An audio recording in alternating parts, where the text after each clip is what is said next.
को, लेकिन अब क्या है कि इस समय देश में पत्रकार टीवी पे कॉमेडी कर रहे हैं तो कॉमेडियन को आके यहाँ पे उनका काम करना पड़ रहा है, तो इसमें मेरा कोई दोष नहीं है। तो सबसे पहली बात तो ये कि अगर आप नरेंद्र बनकर इस दुनिया में आए हैं तो आप दाभोलकर बने।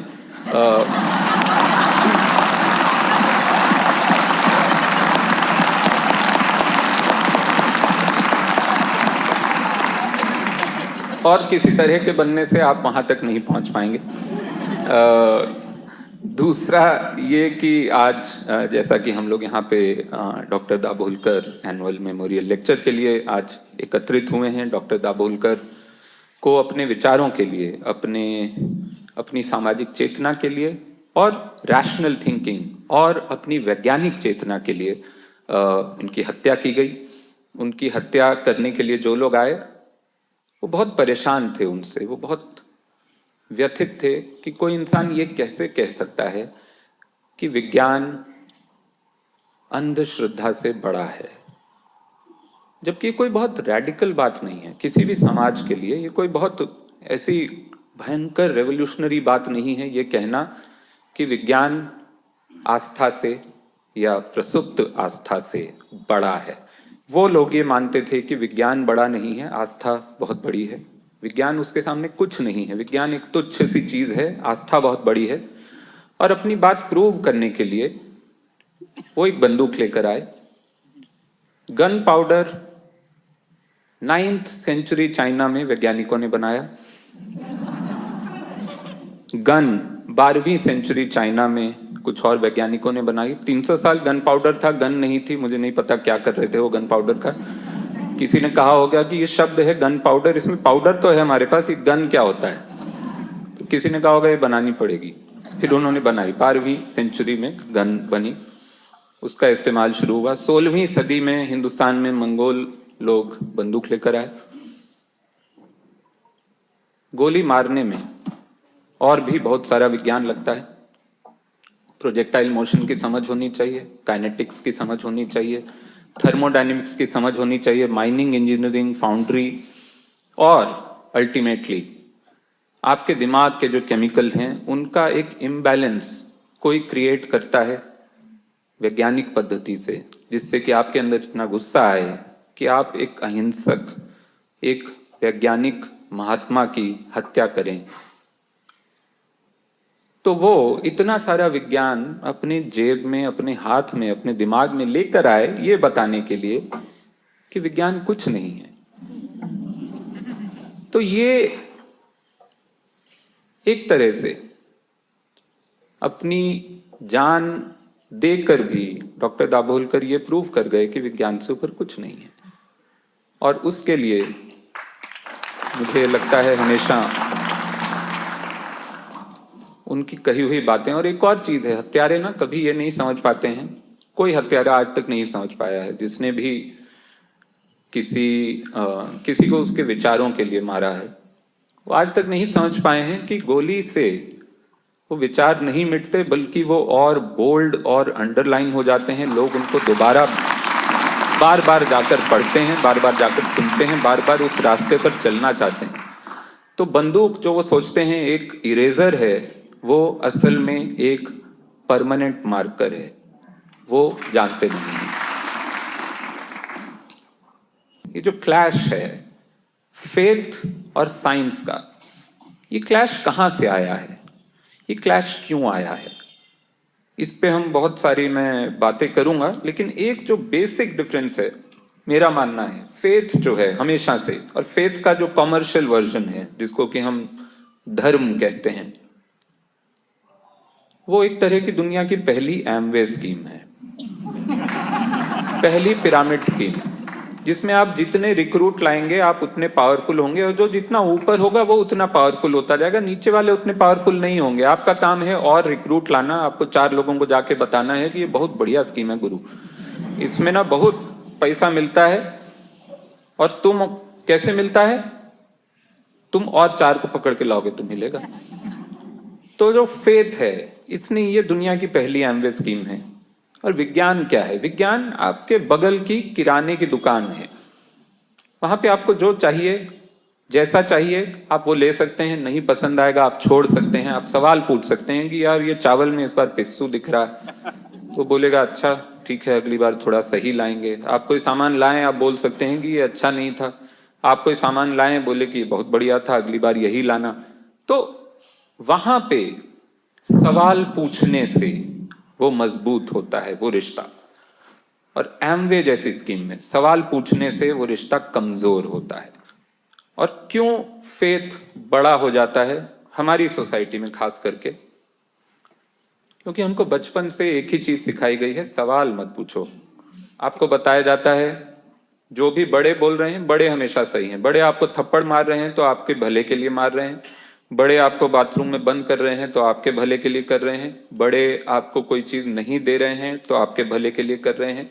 बड़े बताएंगे आपको कि आपको क्या पढ़ना है कॉलेज में जाकर। बड़े बताएंगे किस दिन आपको पहली बार जीवन में सेक्स करना है अरेंज मैरिज के तहत, किस दिन आपको बच्चा करना है, कब दूसरा बच्चा करना है, कब नसबंदी करा ले, सब बताते हैं। ठीक है, तो ये कन्फॉर्मिज्म हमारे अंदर भरा पड़ा है कि दो बच्चे हो गया अब दो के आगे नहीं करना गुरु, है ना, ये सब बताया जाता है।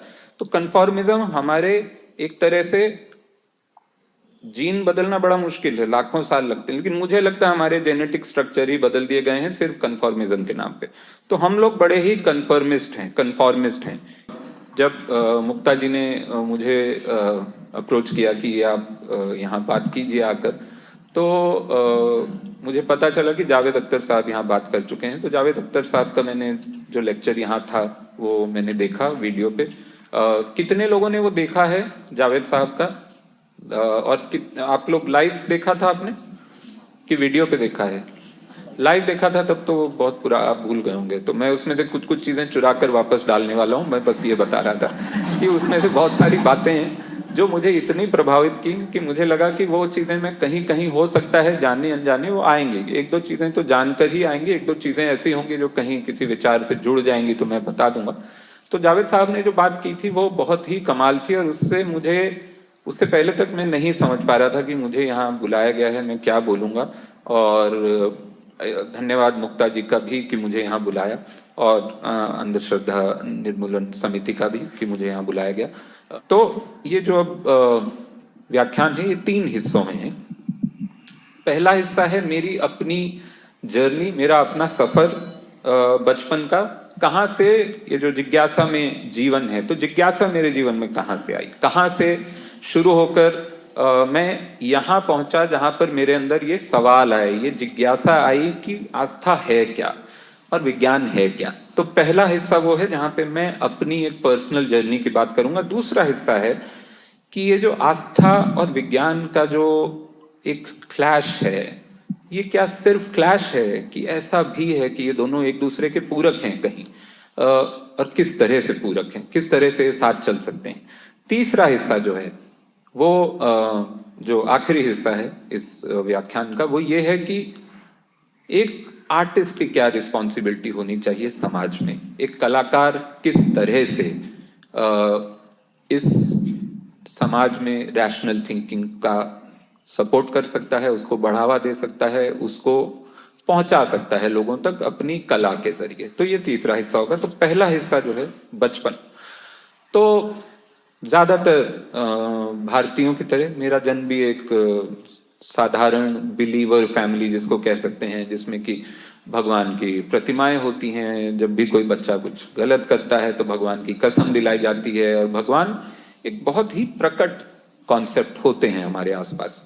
आपको लगता है कि भगवान हैं, आप मंदिर में जाते हैं तो आपके अंदर एक भावना आती है जो आपको बचपन से एक तरह से प्रोग्राम की गई है। कुछ चीजें हैं जो आपको लगता है कि हाँ यहाँ पे आकर आपको पवित्र महसूस हो रहा है, या यहाँ आकर आपको शांति महसूस हो रही है। बचपन से जो हर भारतीय घर में ज्यादातर जगहों पर ये एक तरह का एक माहौल दिया जाता है जहाँ पे आपको आस्था आपके लिए बहुत नेचुरल सी चीज होती है। फेथ एक बहुत नेचुरल चीज होती है, भगवान की उपस्थिति आपके जीवन में हर तरफ होती है। आप कुछ बुरा काम करते हैं तो आपको डराया जाता है कि भगवान देख रहे हैं, तो आप ऐसा न करें। आप कोई अच्छा काम करते हैं तो भगवान की तरफ से आपको तारीफ आपके माता पिता देते हैं या टीचर देते हैं कि ये भगवान की तरफ से ये शाबाशी है। तो ये हमेशा से हमारे घर में भी रहा।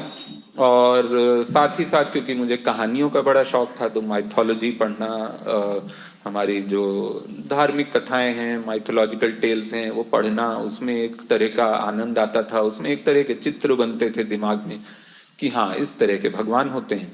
और 6-7 साल तक माइथोलॉजी पढ़ते पढ़ते वो चंदा मामा या इस तरह की जो पत्रिकाएं आती थीं जिनमें चित्र बने होते थे, भगवान का मैंने असली फोटो कभी नहीं देखा था। जो फोटो होते हैं जो मेरे रिश्तेदारों के थे, ऐसे ऐसे रिश्तेदारों के थे जो अब नहीं थे उस दुनिया में, लेकिन उनके फोटो थे। मैं बहुत बच्चा था। एक दिन किसी ने मुझे गांधी जी का चित्र दिखाया और कहा कि ये भगवान है। मैंने मान लिया, मुझे लगा हाँ ठीक है, ये मेरे इमेजिनेशन में जैसे भगवान थे जो चंदा मामा में दिखाए गए थे वैसे तो नहीं है, लेकिन हो सकता है ये भगवान हो। और फिर किसी ने यह भी बताया कि ये सतयुग में रहते थे। तो ये जब थे तब भारत में सतयुग था। तो फिर मुझे थोड़े साल बाद पता चला कि अच्छा सिर्फ 40 साल पहले सतयुग था। बहुत मैंने मिस कर दिया यार, 40 साल से सतयुग मिस हो गया है, कितना बड़ा बैड लक है। लेकिन मैंने माना कि ये गांधी जी भगवान है उस समय तक, क्योंकि हर अच्छा भाव आप भगवान के साथ जोड़ते हैं तो गांधी जी के साथ लोगों ने वो जोड़ा हुआ था, तो मेरे लिए वो भगवान हो गए। फिर ये टूटा कैसे? धीरे धीरे। सबसे पहले जब किताबें पढ़ने का शौक था तो फिर माइथोलॉजिकल के अलावा और किताबें पढ़नी शुरू हुई। सबसे पहले एक बच्चे का दिमाग जाता है मिस्ट्री में, कॉन्स्पिरेसी थ्योरीज में। तो बर्मुडा ट्रायंगल के बारे में हमने पढ़ा। बर्मुडा ट्रायंगल जब पढ़ा कि उसमें वहाँ प्लेन गायब हो जाते हैं। फिर पढ़ा हमने पिरामिड हैं, एलियन ने बनाए हैं। फिर हमने पढ़ा कि वो मम्मी का रहस्य होता है, जो पिरामिड के अंदर जो मम्मी है वो किसी को वो शापित कर देती है, या इस तरह की चीजें थी। ये बड़ी मिस्टीरियस थी। तो वहां से समझ आया कि एक और दुनिया है जो भगवान के बाहर की है। हाँ, उस दुनिया में एलियन है, लेकिन वो भगवान नहीं है, वो एलियन है। वो हमारे जैसे हैं, दूसरे प्लैनेट के मध्यवर्गीय एलियन होंगे। तो वो अपने अलग तरह से वो भी दुनिया को प्रभावित कर रहे हैं। तो एक और जीव है जो इंसान नहीं है और भगवान भी नहीं है, एक और जीव है दुनिया में। तो वहां से एलियन के बारे में पता चला। फिर और करते करते पढ़ना शुरू किया तो पता चला कि दुनिया में बहुत सारी मिस्ट्रीज हैं जो विज्ञान ने सॉल्व की हैं। धीरे धीरे पता चला कि अच्छा पिरामिड भी उतनी बड़ी मिस्ट्री नहीं है जितनी हमको बताई गई थी। उसके लिए तरीके लोगों ने थ्योरीज तो बनाई हैं कम से कम कि कैसे वो बने। ये मिस्ट्रीज थी जो हमारे बीच में घटित हो रही थी। ये वो मिस्ट्रीज थी जिसमें हम हिस्सा ले सकते थे। ये वो रहस्य थे जिसमें हमको भागीदार बनाया गया था। हमको वो रहस्य खुद सॉल्व करने थे। तो वहां से एक दिमाग चलना शुरू हुआ कि ये बड़ी मजेदार चीज है। फिर 21 सितंबर 1995 को एक घटना हुई हिंदुस्तान में। पूरे देश में खबर फैली कि गणेश जी की जो प्रतिमा है वो दूध पी रही है। तो चमत्कार, भगवान ने अपने आप को प्रकट किया है। भगवान बता रहे हैं कि हम हैं और पूरा देश मान रहा है। तो मैं चला गया। मैं उस समय 15 साल का था और मेरे साथ एक दोस्त गया। हम दोनों बड़े बहुत बहुत भीड़ थी, हर मंदिर में भीड़ थी। बड़ा धक्का मुक्की करके एक मंदिर में हम आगे पहुंचे और मैंने दूध पिलाने की कोशिश की और नहीं पिया भगवान ने। तो मेरे दोस्त ने कहा कि तेरा मन साफ नहीं है। तो मैंने कहा कि तू पिला के देख। उसने पिलाया, उसका भी नहीं पिया। मैंने कहा तेरा भी मन साफ नहीं? उसने कहा नहीं नहीं, मेरे दूध में यूरिया है। तो मैंने कहा कि भाई देखो ऐसा है, तुमको अगर ये पता है कि दूध में यूरिया हो सकता है तो तुमको ये भी पता होना चाहिए कि कैपिलरी एक्शन नाम की एक चीज होती है। आधा विज्ञान पता है, वो वाला विज्ञान पता है जिससे कि तुम्हारी आस्था स्ट्रांग होती है। वो वाला विज्ञान तुम नहीं मान रहे हो जिससे कि सच उजागर होता है। और जैसा कि होना था शाम को, उस समय का टीवी दूरदर्शन इतना कम से कम लिबरल था, इतना आज़ाद था कि रात को दूरदर्शन पे 4 वैज्ञानिक बैठे हुए थे रात की 9 बजे के समाचार में। और वो बता रहे थे कि कैपिलरी एक्शन और सरफेस टेंशन और किस किस तरह का विज्ञान इसके पीछे है, जिसमें कि ये चमत्कार जैसा जो लगता है वो चमत्कार नहीं है, वो सीधा साधा बड़ा ही 10वीं कक्षा का विज्ञान है असल में। तो उस समय दूरदर्शन ये करता था। आज अगर ये हो जाए तो आप सोचिए, आज के चैनल कुछ 6 दिन तक यही कर चैनल, आप मैं इमेजिन कर सकता हूं उनकी ग्रीन स्क्रीन दूध से उबल रही होगी। कोई एंकर होगा जो उसमें गोते लगाते हुए अपना माइक पकड़ के बता रहा होगा कि देखिए कितना बड़ा चमत्कार हुआ है, अब हम कह रहे थे अमृतकाल आ गया, देखिए आ गया, है ना। तो आज वो हो रहा है। तो उससे हमको एक और सवाल हमारे दिमाग में आता है कि हम आगे जा रहे हैं कि पीछे जा रहे हैं हम, और पीछे जा रहे हैं तो कितना पीछे जा रहे हैं। लेकिन यहाँ से मेरे अंदर एक सवाल आया कि विज्ञान जो है वो बहुत सारी गुत्थियां सुलझा सकता है, और विज्ञान में एक चमत्कार भी है, लेकिन साथ ही साथ उस चमत्कार के पीछे बहुत ही सुलझा हुआ एक रैशनल थिंकिंग है। सवाल बहुत दूर तक ले जाते हैं। अब आगे बढ़ें, दूसरा हिस्सा, फेथ वर्सेस साइंस। कहां से शुरू होती है ये कहानी? ये फेथ वर्सेस साइंस है कि फेथ विद साइंस है? ये कहानी शुरू कहां से होती है? शुरू होती है, यहाँ पे मैं जावेद साहब का एक हिस्सा जो है वो मैं उधार ले रहा हूं।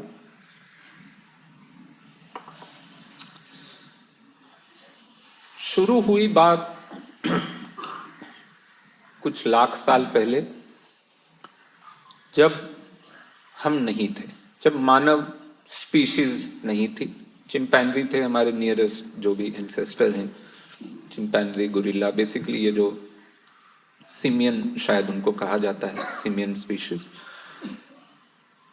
जीन कॉपी में एक एरर हुआ। जीन ट्रांसफर होते हैं पेरेंट से चाइल्ड में, जीन कॉपी होती है, जीन में सारी इंफॉर्मेशन होती है, वो कॉपी होती है। कॉपी में एरर हुआ। हम लोग, सबसे पहली बात, हम लोग नहीं होने चाहिए थे, प्रकृति की एक त्रुटि है, हम एक गलती हैं, हो गए। उसके बाद वो त्रुटि आगे बढ़ी, वो त्रुटि ने हमको, उस त्रुटि ने, क्योंकि जीन कॉपी एरर हुआ, हम अलग हो गए। अलग किस तरह से हुए? हमारे हाथ थोड़े अलग हो गए, हमारी ग्रिप बन गई, हमारा ब्रेन जो है वो बड़ा हो गया हमारे बाकी शरीर के मुकाबले। सबसे बड़ा ब्रेन बॉडी वेट के हिसाब से इंसानों का है, सबसे ज़्यादा रिच ब्रेन है, सबसे ज़्यादा कनेक्शंस हैं उसमें। ये सब जीन कॉपी एरर की वजह से हुआ। उसके बाद हम धीरे धीरे हमने एक सोसाइटी बनाई, समाज बनाया, हमने सीखा, जानवरों से सीखा, हमने भेड़ियों से सीखा कि ग्रुप में रहने से ताकत बढ़ती है, सर्वाइवल बढ़ता है। हमने पेड़ों से सीखा कि किस तरह से आप अगर सामंजस्य बनाकर रखेंगे प्रकृति से तो कैसे आपका विकास ज्यादा होगा। जिस जानवर से जो सीख सकते थे हमने वो सीखा, और करते करते हम वहां पहुंचे जहां पे हम एक कम्युनिटी बना के रहने लगे। हमने ये सीखा कि फसल उगाई जा सकती है, जानवरों को मारने की हमेशा ज़रूरत नहीं है, हमेशा इधर उधर भटकने की ज़रूरत नहीं है, एक जगह आप रह सकते हैं। हमने ट्रायल एंड एरर से गेहूं, और गेहूं का जो एंसेस्टर था जो पहला, वो उगाना शुरू किया, जिससे कि हमको समझ आया कि एक जगह रहकर आप समाज या सोसाइटी या अपना जीवन चला सकते हैं। उसके बाद हमने नेचर को ऑब्जर्व करना शुरू किया, जो सब जानवर करते थे, लेकिन किसी जानवर के अंदर वो सवाल नहीं आता था कि ये बिजली क्यों चमक रही है, किसी के अंदर ये सवाल नहीं आता था कि हम मरते क्यों हैं। मरने का दुख आता था, शोक, क्षोभ, गुस्सा बहुत सारे जानवरों को आता है। बहुत सारे जानवर हैं जिनमें डेथ रिचुअल हैं, कौओं तक में है, कौओं में है, और सिमियन पूरी रेस में है। बहुत सारे जानवरों में है जिनको दुख होता है जब उनका कोई साथी मर जाता है, लेकिन उनके अंदर सवाल आता है क्या कि जीवन क्या है और मृत्यु क्या है और ये कहाँ से आती है।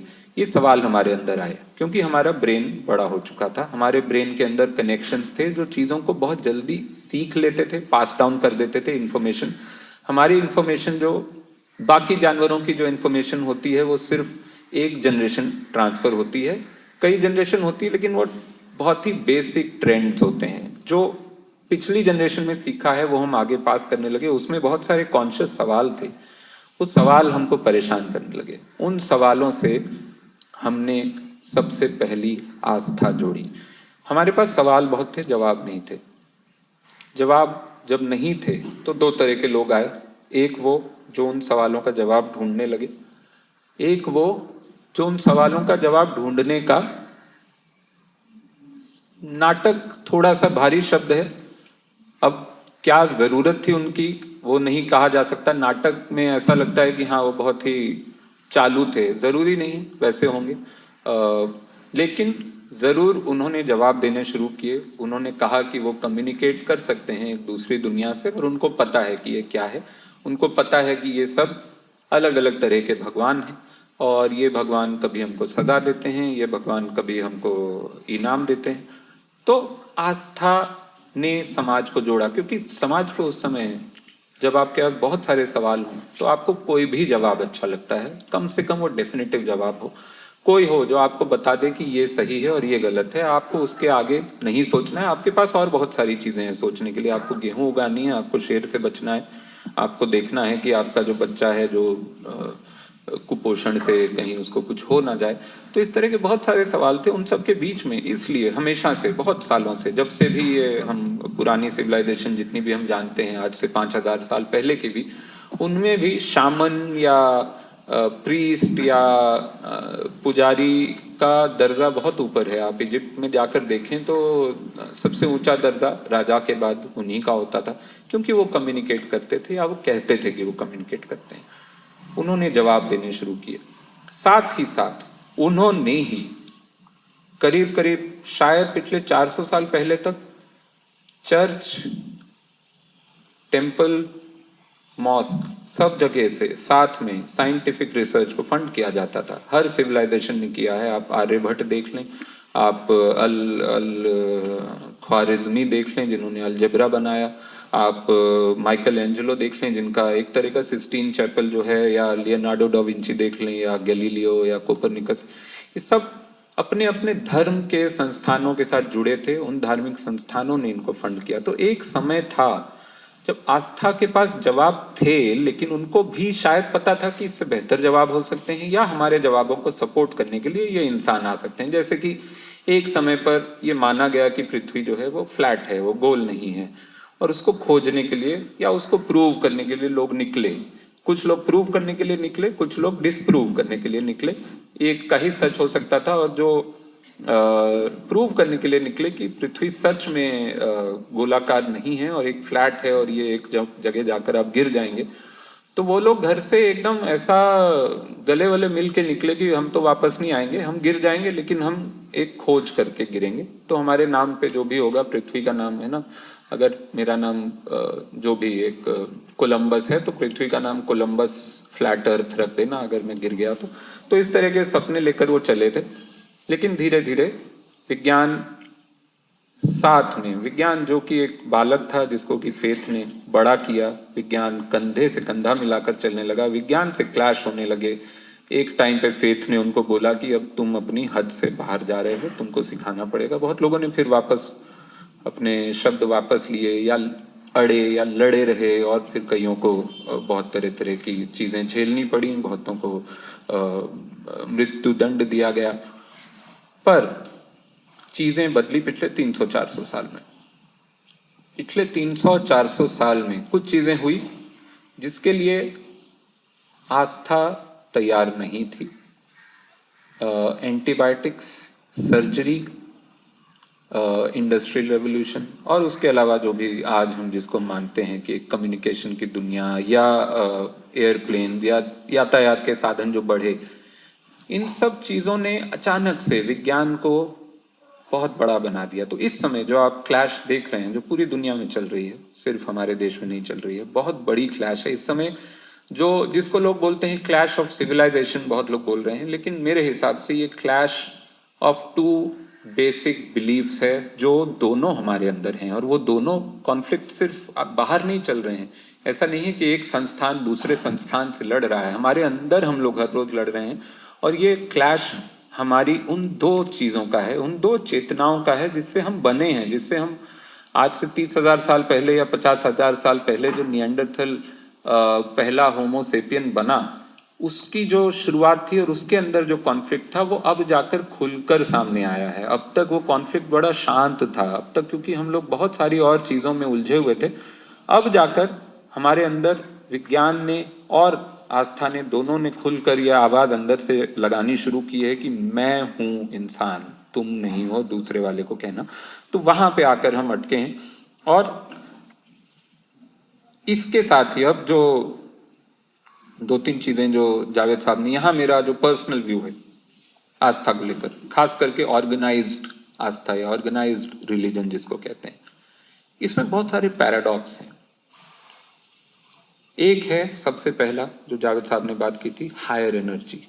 कुछ लोग हैं जो बोलते हैं कि मैं तो भगवान में नहीं मानता लेकिन मैं एनर्जी को मानता हूँ, है ना। बहुत सारे लोग ऐसे हैं, बहुत सारे वैज्ञानिक, डॉक्टर, खास करके जो थोड़े पढ़े लिखे होते हैं, जिनको ये कहने में शर्म आती है कि मैं भगवान को मानता हूँ, वो उन्होंने एक यूफेमिज्म निकाला है। वो कहते हैं कि मैं तो हायर एनर्जी को मानता हूँ। कोई तो है, कोई ताकत है जो दुनिया चला रही है, जिसने दुनिया बनाई है। तो मेरे पास कुछ सवाल हैं। ये हायर एनर्जी कितनी हायर है? ये किस किस चीज को कंट्रोल कर रही है? क्या ये पूरी दुनिया को कंट्रोल कर रही है? क्या ये जितने भी क्राइम हो रहे हैं, जितनी भी बुरी चीजें हो रही हैं, क्या ये भी उसके ऑर्डर से हो रही हैं? या वो उसने छोड़ दिया है, सिर्फ जो अच्छे काम हैं दुनिया में वो हायर एनर्जी से हो रहे हैं? तो एक ही इंसान अगर दिन में मान लीजिए एक गरीब की रोटी छीनता है और शाम को वो वही रोटी किसी दूसरे गरीब को दे देता है, तो हायर एनर्जी ने इसमें से कौन सा काम करवाया है? सिर्फ दूसरा वाला। और पहला वाला काम उससे किसने करवाया है? अगर वो पहला वाला काम या तो उसने खुद किया है या हायर एनर्जी का एक नेगेटिव पोर्शन है उसने करवाया है, तो हायर एनर्जी पहली बात तो दो हो गई, तो उतनी हाई नहीं है, इतना उसका कंट्रोल नहीं है। अगर आप कहें कि ठीक है, दो भी मैं मान लेता हूँ। अब जो तीसरा काम है, मान लीजिए वो आदमी दोनों में से ना अच्छा कर रहा ना बुरा, वो सो रहा है, उस पे कौन सी एनर्जी? फिर कोई लेजी हायर एनर्जी है जो बोल रही है कि मैं तुम्हारा सोना कंट्रोल करती हूँ। अच्छा वाला वो करवा रहा है, बुरा वाला वो तीसरा करवा रहा है। फिर इस तरह से फिर तो 50-100 हायर एनर्जी हो जाएंगी। तो ये हायर एनर्जी है कि ये मतलब ये कैबिनेट है ऊपर पूरा बैठा हुआ, जो हर छोटे मोटे काम आपके दिन भर। और यही कैबिनेट अगर दुनिया के कितने जितने भी हम हैं इस समय, अब तो गिनती करना ही, मैं एक तो अरब खरब ये सब है ना, जो शब्द जो हैं अब वो बेमानी हो चुके हैं। तो बस इतनी सारी हायर एनर्जी हैं जो दिन में के हर सेकंड पे आपका कंट्रोल कर रही हैं। तो वो उनको अपना कोई काम नहीं है क्या? वो कितनी उनकी बोरिंग जिंदगी होगी कि वो ये कर रहे हैं कि अच्छा अब इसको बोलते हैं कि पानी पी ले भाई, तो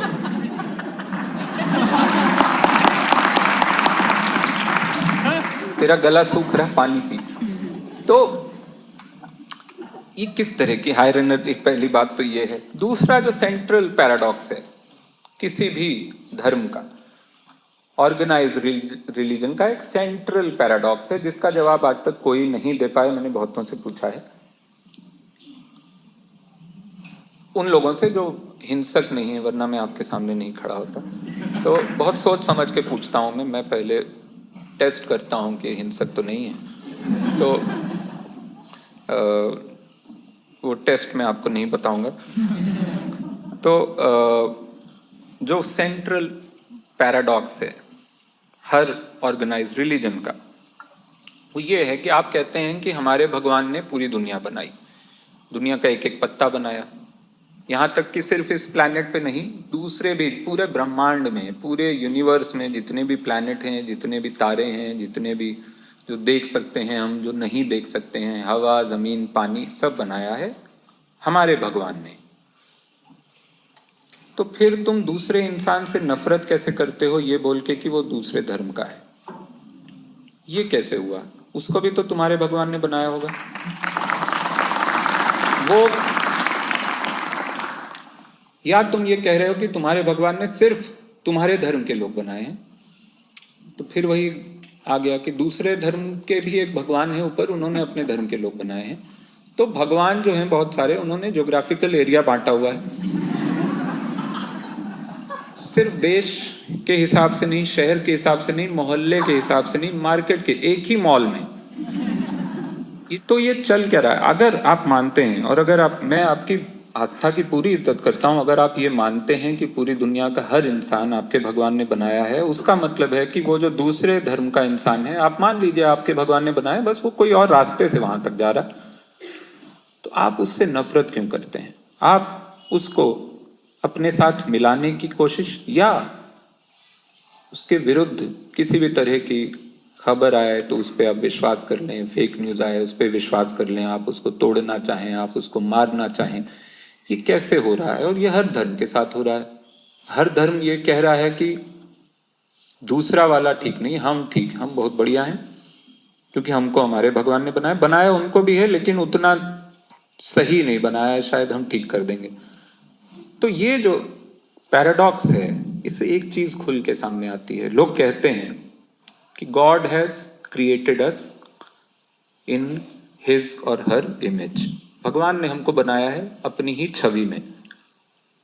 इस बात से ये समझ में आता है कि असल में हमने भगवान को बनाया है अपनी छवि में। We have created God, and that's why our gods are sometimes as angry or as generous or as clueless as us sometimes. इसलिए ये जो बात है कि अपने धर्म को हमको फैलाना है, उससे आप अपने भगवान को नहीं फैला रहे हैं, आप अपनी शक्ति को फैला रहे हैं, क्योंकि आपको पता है कि आप उतने ही ताकतवर हैं जितना आप अपने भगवान के नाम पे ताकत फैला सकते हैं। So which is the central paradox and which is something which आज तक किसी ने मुझे जवाब नहीं दिया है कि ये कैसे हो रहा है और आप इसके साथ कैसे ओके हैं। अब जो अगली बात आती है धर्म और विज्ञान की। धर्म ने एक समय पर, जो मैं कह रहा था, काफी समय तक फेथ साथ साथ चला। फेथ ने कोशिश की समाज को जोड़ने की। फिर जब फेथ थोड़ा पीछे रहने लगा, खास करके पिछले 300 साल में, तो एक फ्रस्ट्रेशन आने लगा ऑर्गेनाइज्ड फेथ के अंदर, और खास करके ये जो अंधश्रद्धा वाला जो फेथ है उनके अंदर बहुत फ्रस्ट्रेशन आने लगा, गुस्सा आने लगा। उनको लगा, जो हमेशा होता है, जो आप हर तरह के तानाशाह में ये प्रवृत्ति देखेंगे, जब वो थोड़ा सा कमजोर पड़ते हैं तो उनके अंदर गुस्सा बढ़ जाता है और वो कुछ भी बोलने लगते हैं। ठीक है, तो फेथ के अंदर वो चीज हुई और उस चक्कर में और कमजोर होना शुरू हुआ, क्योंकि फेथ ने क्या किया, प्योरिटी पे जो जोर दिया, जिससे कि कास्ट सेग्रीगेशन, जिससे कि रिलीजियस सेग्रीगेशन, जिससे कि जेंडर सेग्रीगेशन, या एक जेंडर के प्रति या एक दूसरे के प्रति जो अविश्वास बढ़ा, वो फेथ का अपने पैर पर सबसे बड़ी कुल्हाड़ी है। क्योंकि साइंस का एक नियम है जो जीवन का नियम है, वो ये है कि एवोल्यूशन की थ्योरी से हम यहाँ पहुंचे हैं। एवोल्यूशन की थ्योरी क्या है? Natural selection. नेचुरल सिलेक्शन क्या है? कोई भी जीव उससे दोस्ती करेगा, उससे प्यार करेगा, उससे रिप्रोड्यूस करेगा जो उसके हिसाब से सबसे ज्यादा ताकतवर है, सबसे ज्यादा सुंदर है, सबसे ज्यादा कंपैटिबल है। इसमें से कुछ भी हो सकता है, दुनिया भर का हर जीव यही करता है, यही नेचर का विधान है। अगर आप उसके अगेंस्ट जाएंगे, आप कहेंगे कि हम बताएंगे कहाँ शादी करनी है, वो अपने धर्म में करनी है, अपने कास्ट में करनी है, अपने देश में करनी है, अपने रंग में करनी है, तरह तरह के जो पाबंदियां लगा रहे हैं, ये एंटी एवोल्यूशन है। इससे इंसान भी कमजोर हो रहा है, हमारी रेस कमजोर हो रही है, और साथ ही साथ धर्म खुद कमजोर हो रहा है, क्योंकि धर्म के ठेकेदार जो अगले जन्म वाले हैं, मतलब इसके बाद वाली जो जनरेशन है और उसके बाद वाली जनरेशन है, वो और कम बुद्धि वाले पैदा हो रहे हैं। इसलिए आप जो देखें, जो मैं कहूँगा कि अंधश्रद्धा वाले भी जो बाबा वगैरह होते हैं, वो हर 10 साल में और बेवकूफ पैदा हो रहे हैं क्योंकि अब उनके अंदर ना सोफिस्टिकेशन रहा है। अब वो ऐसा नहीं है। अभी जो आप देखेंगे, आपको समझ ही नहीं आएगा कि ये इन्फ्लुएंसर है कि बाबा है। आपको समझ ही नहीं आएगा कि ये आदमी जोक कर रहा है कि ये सच में चाहता है कि लोग इसको सुने और सच में इसके पास कुछ कहने को है। जो आज से 20 साल पहले जो बाबा थे वो भी इतने ही ईविल रहे होंगे, लेकिन एक नज़र में देख के आपको नहीं पता चलता था। आपको थोड़ा उसको मुंह खोलना पड़ता था कि ये, आज तो शक्ल देख के ही पता चल जाता है कि भैया फ्रॉड है आदमी। तो ये क्यों हो रहा है? क्योंकि इन्होंने प्योरिटी पे इतना जोर दिया कि अब अपने ही इनकी जो पुश्ते हैं वो बेवकूफ से बेवकूफतर पैदा हो रही हैं। तो ये धर्म ने या आस्था ने अपने साथ ये नुकसान कर लिया। जैसे कि मैं आपको 2-3 उदाहरण देता हूँ। हमारे देश में बहुत सुंदर सुंदर उदाहरण रहे हैं। कोविड आया, दुनिया भर में तरह तरह की वैक्सीन की बात हो रही थी, कम्युनिटी एक्शन हो रहा था, सोशल डिस्टेंसिंग हो रही थी, मास्क लगा रहे थे। हमारे यहाँ हर हफ्ते एक नया इलाज आ रहा था। कोई बोला कि ऐसा है 12 घंटे घर में बैठो, खत्म हो जाए, शाम तक कोविड खत्म हो जाएगा। 12 घंटे कोविड को घोस्ट कर दो, तुम फोन ही मत उठो। उसको लगे अच्छा है ही नहीं कोई, शहर में चले गए सब, शांति है, चलो अपन लोग जाते हैं कहीं, है ना। फिर एक मंत्री जी थे, उन्होंने कहा कि पापड़ खा लो भाई, एक तो पापड़ खा लो पहले तो, ये वो भी भाभी जी पापड़। इस नाम का पापड़ मैं नॉर्मल समय में भी ना खाऊं, ठीक है। कोविड के समय में मैं भाभी जी पापड़ मैंने नाम ही नहीं सुना कभी, लिज्जत पापड़ बोल देते तो मैं खा लेता, कोविड नहीं भी ठीक होता, मजा तो आता ना। वो बोले भाभी जी पापड़ खा लो।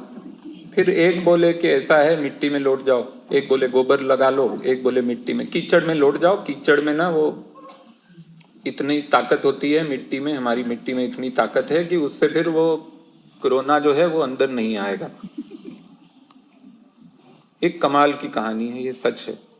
पता नहीं आप में से कितनों को पता है, आप गूगल कर सकते हैं, ये अक्षरशः सच है जो मैं आपको बताने जा रहा हूं। गोवा में एक इंसान, कोविड के ठीक बीच में, हाँ बहुत भयंकर कोविड चल रहा था उसमें, एक इंसान सुबह उठा, उसको सपने में कोविड की वैक्सीन आई थी, उसका फॉर्मूला आया था। कोई भी साधारण आदमी ऐसे में क्या करेगा, वो अपने आप को 2 थप्पड़ मारेगा और सपने को भुलाने की कोशिश करेगा। इसने क्या किया, इसने एक चिट्ठी लिखी भारत सरकार को कि मुझे सपना आया है, उसमें कोविड की वैक्सीन का फॉर्मूला आया है। ऐसे में सरकार क्या करेगी, सरकार किसी को भेजेगी कि इसको 2 थप्पड़ मारो और इसको बोलो सपने को भूल जाए, आज के बाद सोना ही नहीं है। तुम्हारी आंखों में हम लगा रहे हैं वो क्लिप, अब तुम नहीं सोओगे जीवन भर।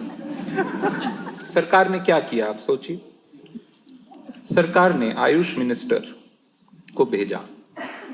वो मिनिस्टर ने फोन नहीं किया, क्योंकि उस समय वो 12 घंटे वाला लॉकडाउन था, उनको बताया गया था कि फोन करोगे तो कोविड को पता चल जाएगा कोई है यहाँ। तो वो गए गोवा, ये सत्य कथा है। वो गए गोवा उसके घर, उससे मिलने, कहा भाई सुना है आपने कोई फॉर्मूला देखा है सपने में। ऐसा नहीं, उस आदमी ने झूठ नहीं बोला, उसने ऐसा नहीं कहा कि मेरी एक रिसर्च लैब है और मैंने ये फॉर्मूला बनाया है, उसने सत्य कहा। और सत्य कभी कभी इतना आकर्षक होता है कि भारत सरकार अपने मंत्री भेज देती है।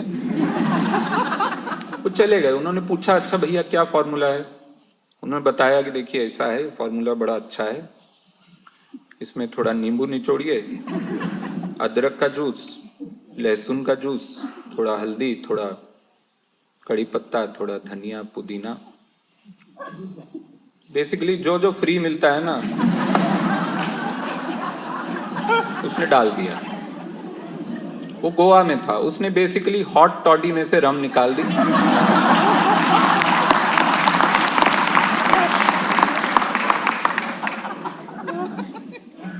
मिनिस्टर ने बोला सही है, बढ़िया लग रहा है, तो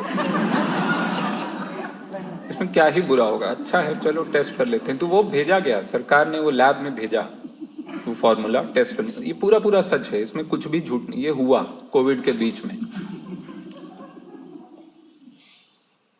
तो दुनिया के बाकी देशों ने कोविड को वैक्सीन से हराया है, कम्युनिटी एक्शन से हराया है, सोशल डिस्टेंसिंग से, किसी ना किसी तरह की रैशनल थिंकिंग, हमने उसे जलील करके भेजा है।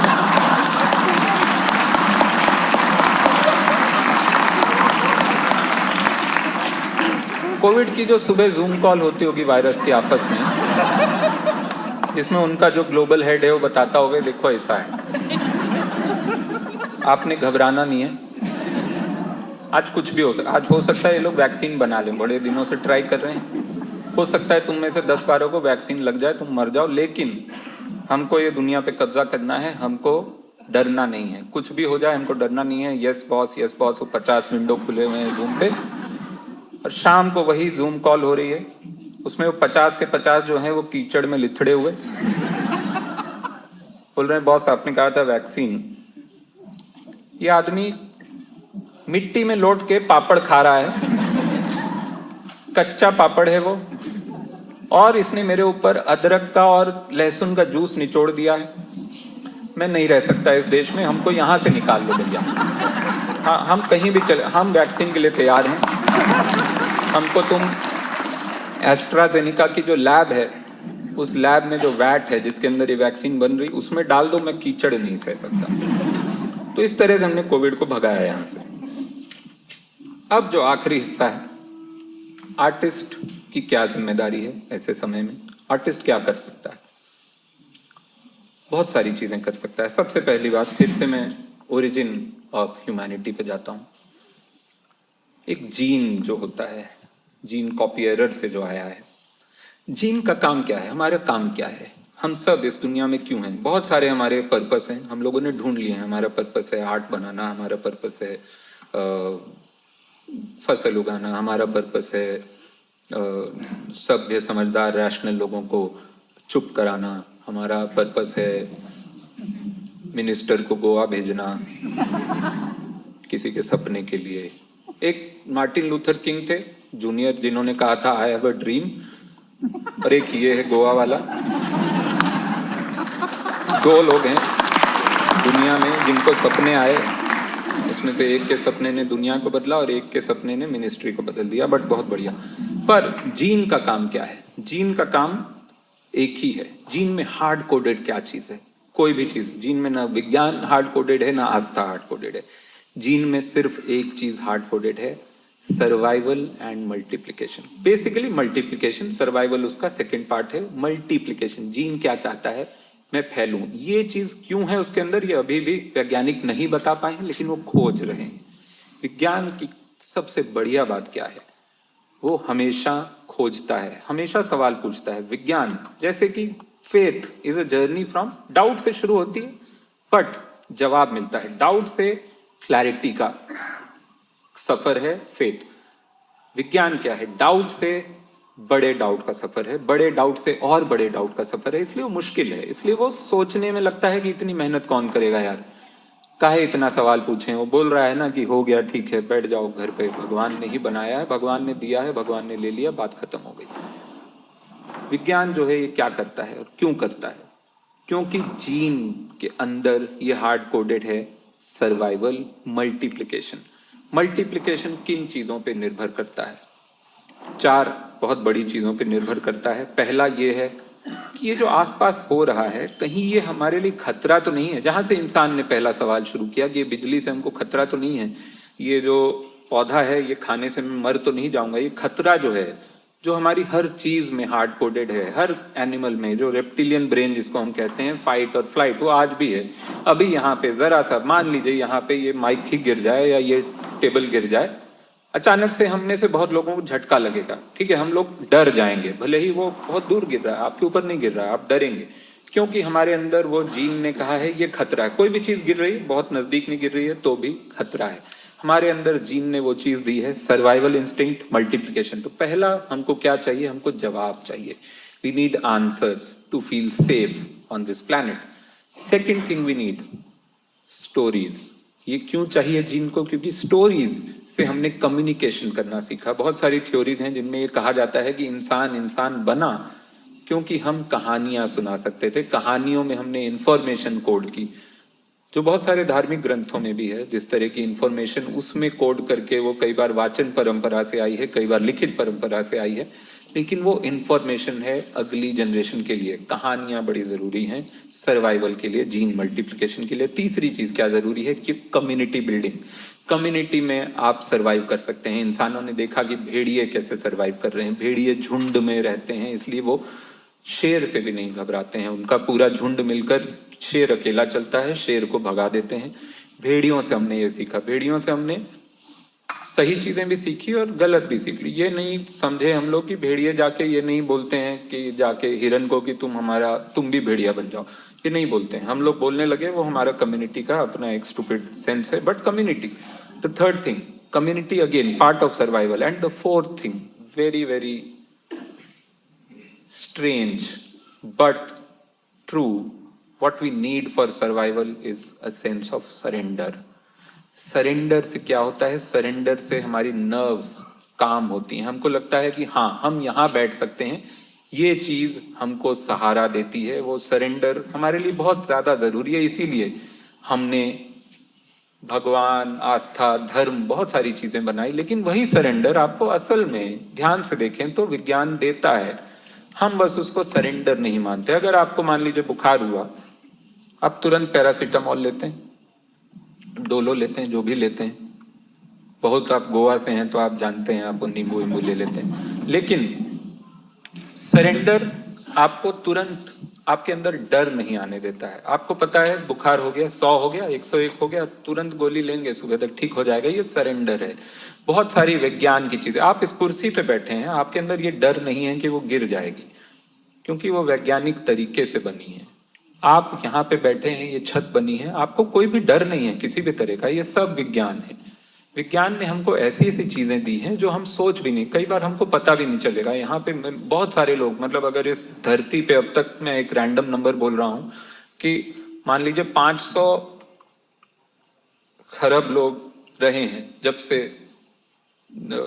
निएंडरथल से लेकर अब तक जो रहे हैं, जो इंसान रहे हैं या इंसानों के पूर्वज रहे हैं, उनमें से भी बहुतों को ये पूरी जिंदगी नहीं पता होगा। जबकि ये बहुत ही साधारण सा वैज्ञानिक तथ्य है कि हमारी आंखें 3D नहीं देख सकती हैं। जो 3D आपको दिख रहा है, जो मुझे दिख रहा है, ये 3D नहीं है।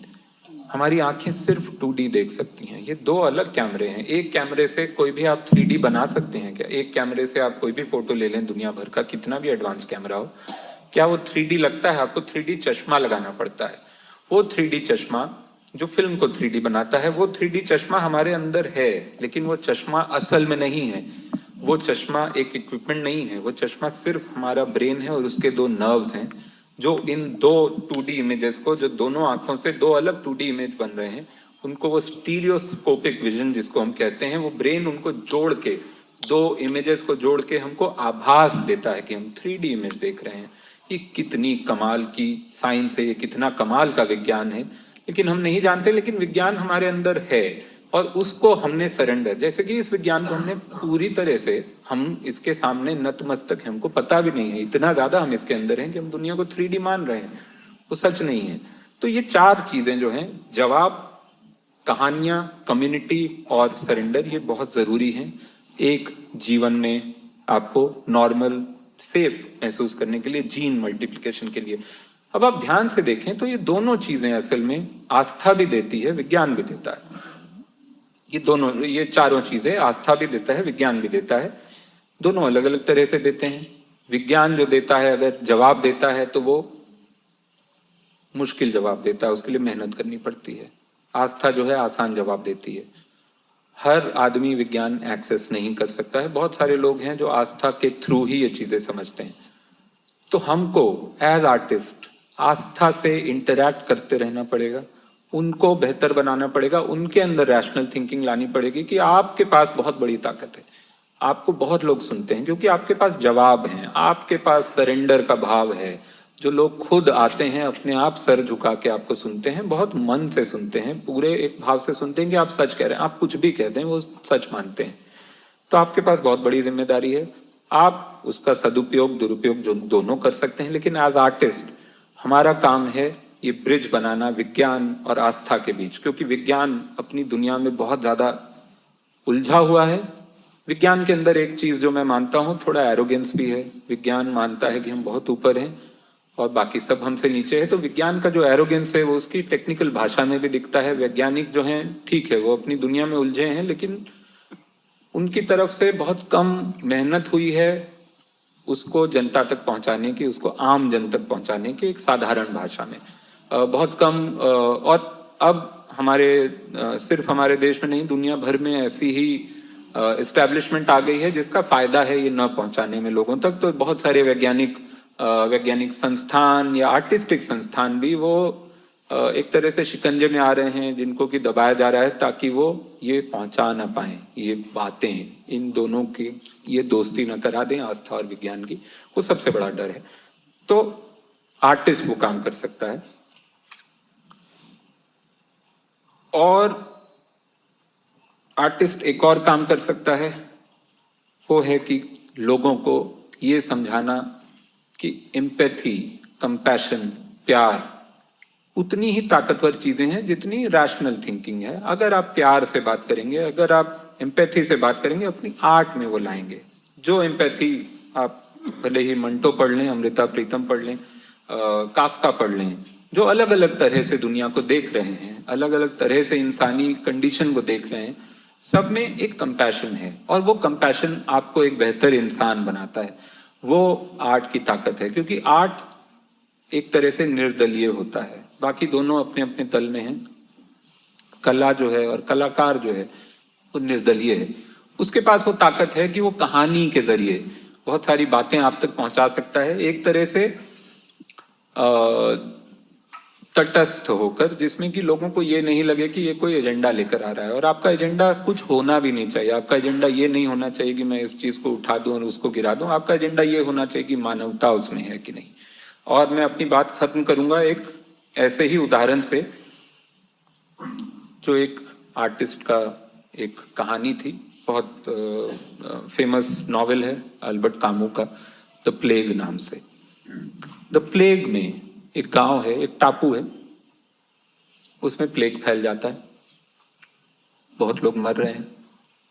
ज्यादातर लोग जो भाग सकते हैं उस टापू से वो भाग जाते हैं, बचते हैं कुछ लोग। उनमें से खास करके ये दो लोग, एक प्रीस्ट और एक डॉक्टर, दोनों अपनी अपनी तरह से लोगों की सेवा कर रहे हैं। डॉक्टर जितना भी किसी को बचा, दोनों को प्लेग हो सकता है। प्लेग बहुत ही ज्यादा संक्रामक बीमारी है और दोनों को हो सकती, दोनों मर सकते हैं। दोनों के पास ऑप्शन है कि चले जाएं वहां से। दोनों वहां रुके हुए हैं, दोनों लोगों की सेवा कर रहे हैं अपनी अपनी तरह से। कोई मरने वाला होता है तो प्रीस्ट आके उसको एक तरह से ये जो भी अंतिम पूजा है वो कर देता है, कुछ उसको बता देता है कि अगली दुनिया कैसी होगी या जो भी बताना है। या डॉक्टर के साथ मिलकर मदद करता है, किसी को उठा के कहीं पहुंचाना है, दवा देनी है, ये दोनों मदद कर रहे हैं। एक दिन जो प्रीस्ट है वो डॉक्टर से पूछता है कि भाई ऐसा है, मैं तो ये भगवान की सेवा मान के कर रहा हूं, मुझे तो इसका पुण्य मिल रहा है, तुम यहां क्यों टिके हो, तुम क्यों नहीं चले गए? तो डॉक्टर जो कहता है वो बड़ा जरूरी है मेरे लिए। तो डॉक्टर कहता है, because I am a human and human beings are decent people, that's his only answer. हम अच्छे लोग हैं, हम बेहतर लोग बन सकते हैं हमेशा, हम समझदार लोग हैं, चेतना हमारे अंदर है, विवेक हमारे अंदर है, रैशनल थिंकिंग हमारे अंदर है। इसको सिर्फ हमको समझना है और सामने लाना है। धन्यवाद।